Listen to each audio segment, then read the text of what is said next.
My daughter, Charlotte, had completed her elementary school entrance exams, so all that remained was to wait for the results. I nervously checked the results website. Charlotte urged me to hurry as I faced the screen. After scrolling through the page, I discovered Charlotte's exam number and name. She had passed away. Yay! Yay! Yay! We both jumped for joy, shouting in delight. I quickly messaged my husband Matthew to inform him of the results. He would undoubtedly be pleased. I even had a faint hope that he would drop everything and rush home.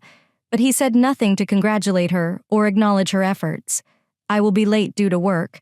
Then I have a business trip. That was all his message stated.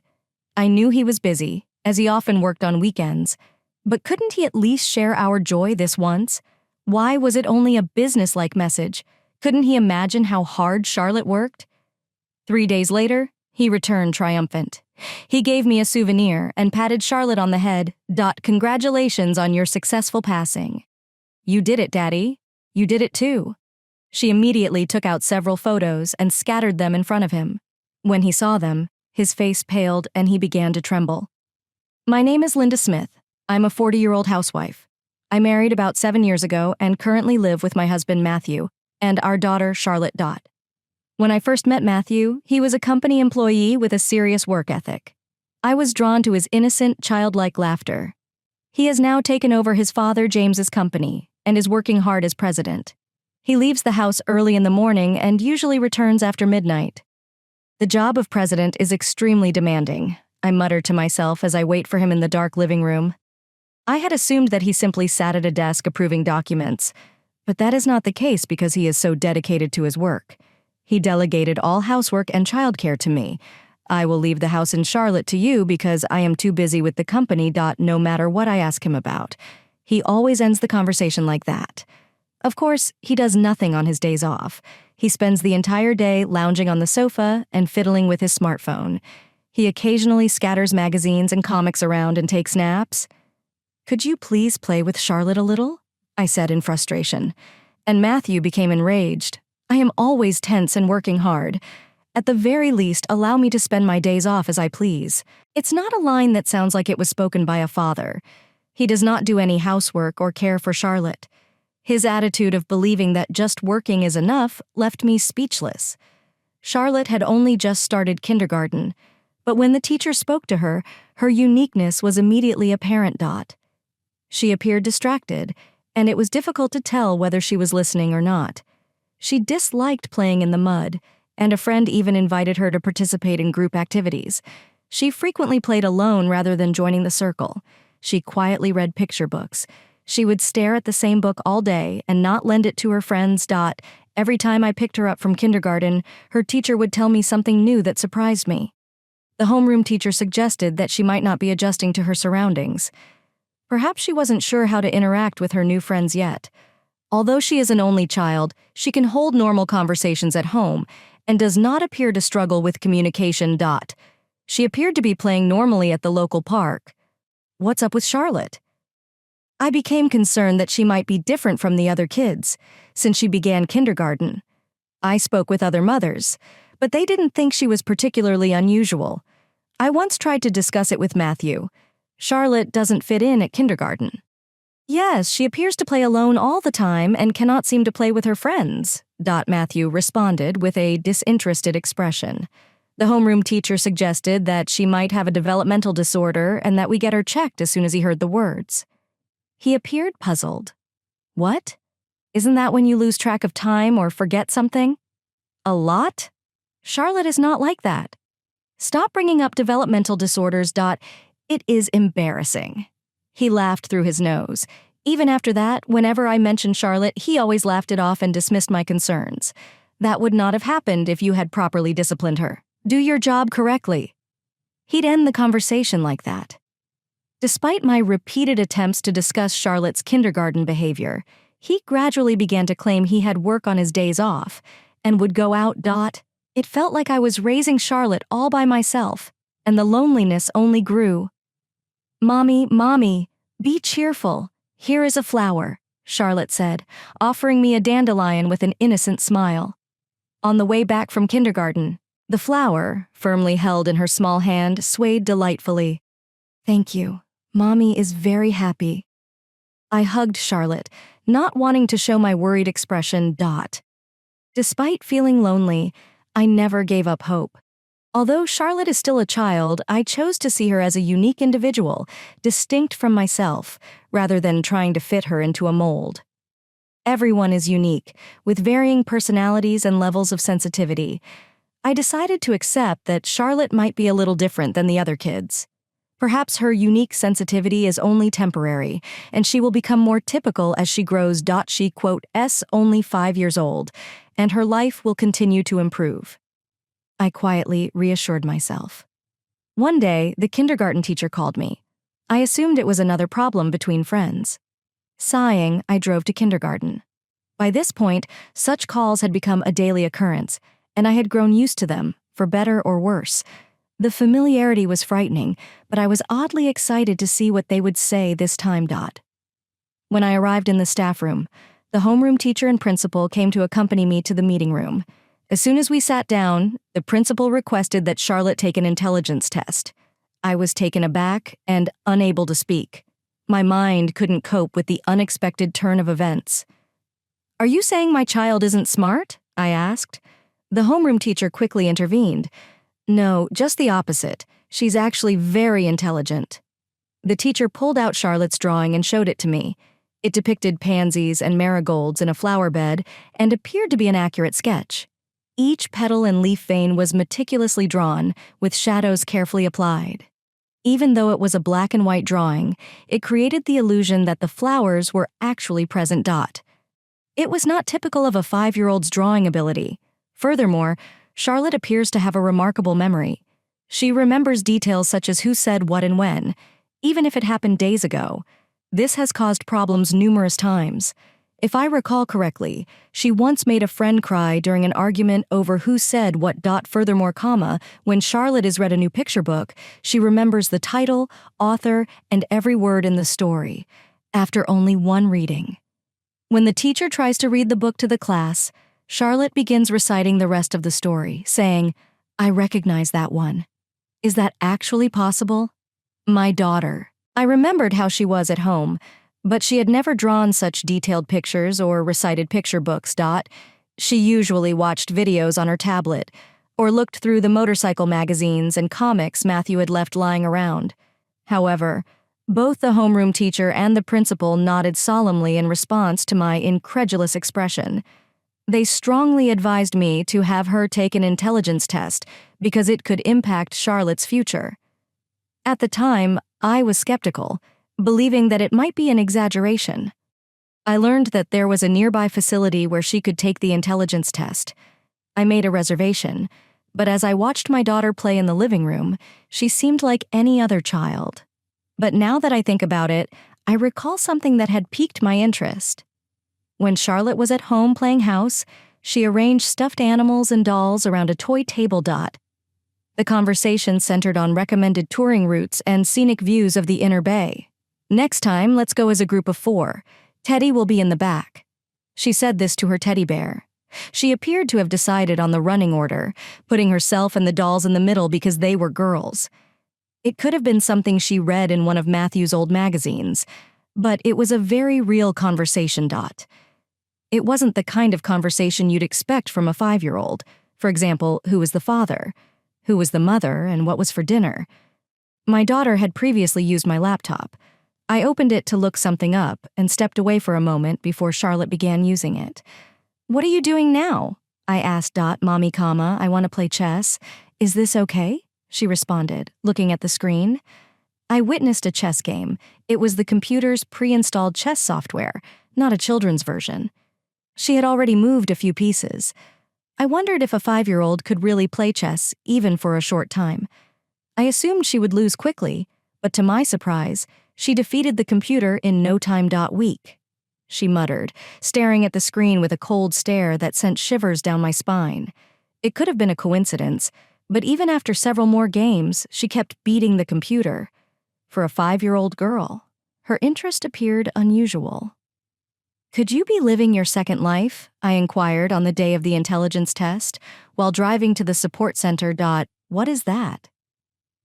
My daughter, sitting in her car seat, gave me a puzzled look. She was just a normal 5-year-old after all. Perhaps she was slightly ahead of her peers. I didn't want to put her under too much pressure by setting high expectations. It is nothing. "Charlotte, you are so adorable," I said.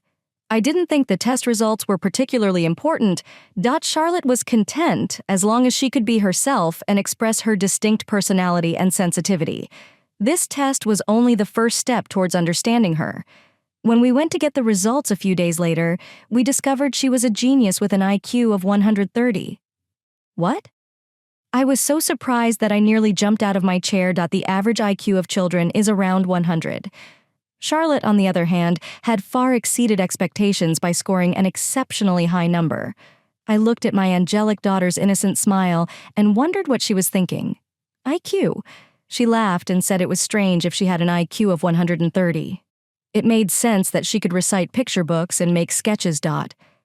At that point, I decided to have Charlotte take the elementary school entrance exam to see if it would help her future. When I told the kindergarten teachers about the results, they were equally surprised. They were also pleased and supportive when I informed them of the decision to have her take the entrance exam. That day, I left with a stack of elementary school brochures. From then on, our days were spent studying for the exam. I found a good prep school and intend to prepare her for the test. Aside from the written test, there were several other things to prepare for. Despite this, Charlotte appeared to enjoy the prep school teacher's enthusiastic guidance and the opportunity to study at home. Mommy, what happens next?" She didn't seem to mind learning new things and applying her knowledge. When she learned something, she wanted to know more. Like a dry sponge absorbing water, she absorbed everything. She was also skilled at drawing, using scissors and glue, and was quite athletic. Her weakness is that she struggles to collaborate with friends and read the situation around her. I said, "Try to listen to the teacher. It is boring. The teacher explains what everyone will do next. She keeps a schedule. Your friends follow the same schedule. You can't play musical chairs unless you know when to start. I don't see the point of playing musical chairs. Why are we playing it? There are several reasons, but one is to learn to follow the rules." "Ah, I see." When she realized what was going on, she smiled. When things were explained step by step, she accepted them with surprising ease. As I continued to teach her in this detailed manner, Charlotte began to get along with her friends. The number of problems had decreased significantly, and I felt relieved. Matthew, on the other hand, maintained a cold attitude toward Charlotte. He was rarely home because he worked on weekends, so he hardly noticed Charlotte when he passed by the living room where she was studying. He snorted. "I've heard that people with developmental disorders are only intellectually capable." He would say this mockingly before walking away. His attitude irritated me. "Matthew, stop saying things like that." I asked how he could say such things without even trying to understand. "Charlotte, shut up. I am tired from work. Don't raise your voice," he said. Covering his ears with his hands and appearing annoyed, he decided to work. How could he say that? I wanted to argue, but I did not want to fight in front of Charlotte. She had an excellent memory, and I didn't want her to hear such embarrassing arguments. The sound of the living room door closing echoed Emily. Was Matthew truly only thinking about work? This happened several times, and I repeatedly told him to stop. I apologize. "Charlotte, don't listen to what Daddy says," I told her. Surprisingly, Charlotte appeared unfazed. "It's fine, Mommy. Furthermore, everything Daddy says is a lie." She said it with a smile, but not a sweet one. It looked more like a cunning grin. What did she mean when she said, "everything is a lie"? Her words made me uneasy, but it would be a while before I understood what she meant. A few months later, the elementary school entrance exam was completed, and all that remained was to wait for the results. The exam was apparently more difficult than expected, and Charlotte appeared unsure of herself. She was exhausted and spent a lot of time watching videos absent-mindedly. However, after a week, she resumed drawing intricate pictures on large sheets of paper. She appeared to enjoy drawing as much as she did during her exam preparation. She would come home every day and draw, and the number of her drawings steadily increased. The day of the exam results arrived.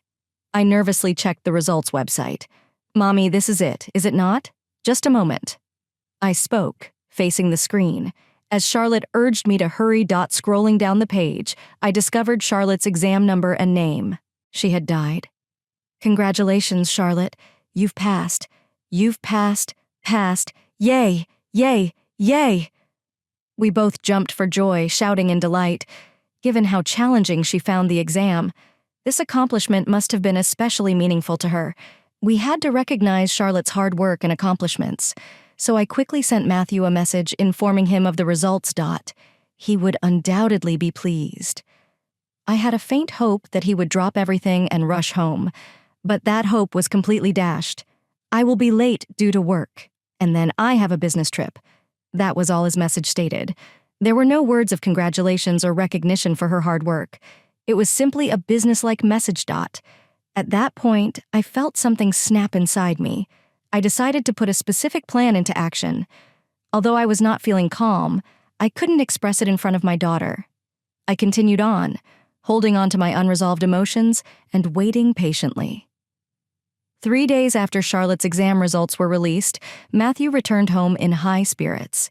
He walked into the living room humming a tune, smiling as if his previous attitude had been a lie. He gave me a souvenir and patted Charlotte on the head. Congratulations on your successful passing. Well done, Daddy. You made a mistake too. Charlotte immediately took out several photographs and scattered them in front of Matthew. The photographs showed Matthew on a trip with a young woman who appeared to be very affectionate. He was smiling at her in a way I hadn't seen him do before. What? How? He appeared perplexed, with question marks practically floating above his head, wondering how his actions had been discovered. I, on the other hand, fixed him with a cold stare. I'm trying to keep my rage under control. I began explaining without raising my voice. Charlotte actually had a photographic memory, which allowed her to recall what she had seen instantly. Her kindergarten teacher had mentioned that she had exceptional memory, which was due to this ability. During Charlotte's exam preparation, Matthew sat on the sofa, facing away from the dining table, checking his messages from her seat at the table. Charlotte could see the contents of the messages. That is how I found out from Charlotte. I explained that Charlotte had memorized the exact time and location of the trip and would inform me the following morning. Hello, comma. Daddy is going on a trip. What? He was supposed to notify me whenever he went on a business trip, but he had not said anything. That's when I realized something was wrong.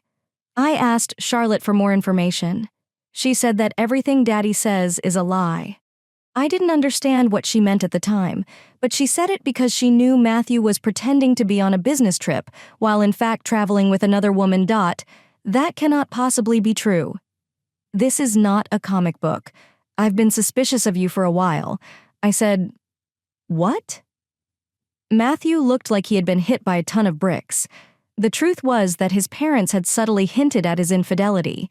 His father, James, had already retired but had learned about Matthew's actions from old acquaintances. I didn't want to believe it at first, but after hearing from Charlotte, I contacted your father immediately. I continued. Why?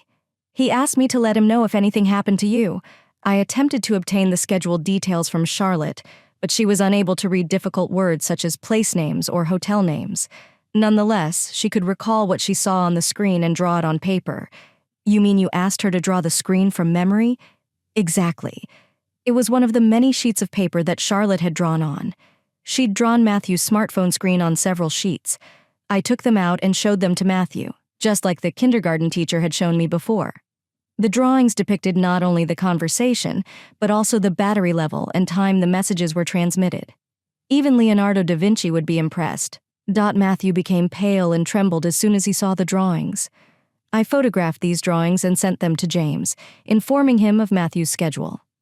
During their trip, James went to the location in secret and photographed Matthew and his mistress. When confronted with this evidence, Matthew found it impossible to deny. No way. This cannot be happening. He looked at Charlotte, who was standing nearby, and her face said it all. I can't believe it. He never imagined that the daughter he had mocked would respond in this way. I stepped between Charlotte and him, intending to change the subject. By the way, your partner is a stunning 27-year-old secretary, correct? Your father also knows about her. What? That is. Could you introduce me to her? And what about these two? As soon as I finished speaking, the door opened, and his parents entered. They'd been hiding in the back room all along. Matthew became even paler and began sweating profusely. I wondered if I should get him some water. He looked first at his parents, then at me, and finally at Charlotte Dot. He fumbled with his hands and mouth. Matthew, please explain. James was furious, and you could almost hear a dramatic sound effect. When he saw his own father, he appeared to be about to sprout horns like a demon. Matthew finally rested his head in his hands. I'm sorry, Father. He was trembling like a deer in headlights, obviously terrified. No comma, it's not the same with the secretary. It is just that. Oh, seriously? Based on Charlotte's drawings, it appears that you are quite close. James responded immediately. The messages were full of heart emojis, far from typical business communication. No, it was only for fun. She asked me to do it, and I couldn't refuse. So you were simply following the secretary's orders? But I felt it was necessary for effective communication with my subordinates. What kind of smooth communication are you referring to? It was as though a thunderbolt had struck. Take this as a cue. My mother-in-law took Charlotte to the back room. Then Matthew received a ferocious lecture for about 2 hours. Shouts of, "What are you doing with a wife and child?" It echoed throughout the room. A man who ignores his family cannot be trusted to run a business. James declared that Matthew would be removed as president and disowned. You are no longer welcome at the Smith household. No, it's too much. You should understand the gravity of what you've done. James glared at Matthew and silenced him. Matthew's attitude towards Charlotte has changed dramatically since that day. He began purchasing cakes and flowers and eagerly assisted with household chores. However, as if attempting to gain my favor, I had already made my decision. I said, I am divorcing you. After Charlotte retired to bed, I spread out the prepared documents and gave Matthew a pen. Sign here. Matthew, nervous and sweating, attempted to persuade me that I was wrong. Please do not divorce me. I'll work hard to get a job. I can't agree with that. I firmly pushed the pen towards him again, urging him to sign. Matthew hesitated before taking the pen from my hand and signing the papers. Of course, I'll be claiming alimony and child support. Make sure you find the right job, I replied coldly. Matthew hung his head, defeated. After that, I learned from James that Matthew was no longer president and was now unemployed. He began to look for a new job. The beautiful secretary he had been seeing ended their relationship as soon as he resigned. She seemed to lose interest once he was no longer president. After losing his job, his family, and his mistress, he ended up living in a rundown apartment. Matthew was effectively kicked out of the house we were living in because it was registered in his parents' name, so he had to pack up and leave. It was almost refreshing to know that I wouldn't have to listen to his mocking words anymore. The divorce papers were accepted by the court, and my relationship with Matthew was officially severed. However, I still communicate with my in-laws. After Matthew left, James paid a visit. I apologized to my son for his rude behavior. He apologized profusely. Holding a box of expensive sweets made me feel guilty. It's okay. Really. Please do not worry about it. As a way to make amends, feel free to use this house however you want. For Charlotte's sake, too. Really? Is this okay? I'd been thinking about where Charlotte and I would live. This house was conveniently close to the elementary school she was supposed to attend. It seemed like a stroke of luck. James even offered that we wouldn't have to pay rent, but I declined. After much deliberation, Charlotte and I decided to rent the house, and we continued to visit my in-laws on a regular basis. Charlotte appeared to have a soft spot for James, as evidenced by her drawing of him for his birthday. James was moved to tears. My daughter is now in elementary school and looks forward to going every day. At first, I was concerned about her ability to fit in at school. However, once school began, Charlotte appeared to relax and enjoy her days. She even takes breaks to draw pictures in her sketchbook and shows them to her friends. I'm going to be Picasso when I grow up. What about Picasso? Picasso is often regarded as the greatest artist of the 20th century. I am going to art school. She said this with a serious expression as she worked on her drawings in the living room. She'd already made hundreds of drawings. Art school entrance exams are relatively early for an elementary school student. She could, however, skip classes and pursue a career as an artist. When I told my in-laws about it, they responded positively, saying they would help her when she started kindergarten. Charlotte had difficulty fitting in with her friends and faced numerous challenges. It was a difficult time, but it turned out Charlotte was simply a gifted child. Once we realized this, she was able to pass the elementary school entrance exam and now aspires to attend art school. This is a significant change. It wasn't a mistake to believe in her abilities and talents. Even though she is small, she is taking her first steps forward. I want to continue to support Charlotte so that her future is bright, even if my contribution is small.